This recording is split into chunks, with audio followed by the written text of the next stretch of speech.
morning and please come in.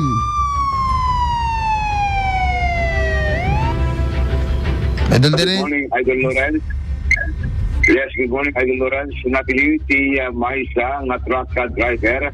Aga po iti panagabsing iti illegal quarry. Iti probinsya de Ilocos Norte, particular iti Pakra, Ilocos Norte.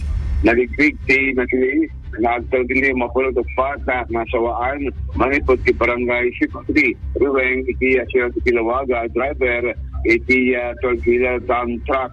Kung iti PNP na Salamanda kinadakamat nga driver nga nagkarga iti gabot saan nga ticket awaran kong dasya nga ticket nga napagita awan di sticker awan di canvas cover kinadakamat sa nga samtala ka putiretoy in patungkol ti PNP Provincial Ordinance Government iti panang sitakin na panang ticket kinadakamat sa nga driver dump truck ket atando si Jar iti PNP Bakra para balang iti panaka disponer iti dito panakatibida kas naglabsing iti provincial ordinance bagan iti provincial quarry ordinance illegal quarry operation iti Bakra Ilocos Norte. Iti nagpasutin na tilin iti may sangawanted person bagan iti bilig iti warrant of arrest ni tilin dagnagan at kay American Makanis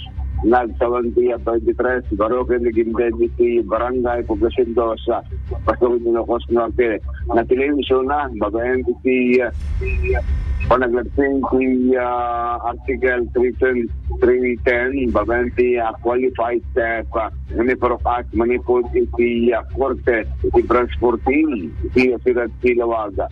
Nambuhan narekomendaron na ito iti 24,000 pesos sa pagpiyansa tinakamat at ang akusado voluntaryo nga nasimuko ti akusado apaman mo nakita na tinitwit na warrant of arrest sa interesting officer manipod iti Pasawin Ilocos Norte na ipamaligan ng examination by sakbay na may return warrant iti korte na nagsuodan ti warrant of arrest.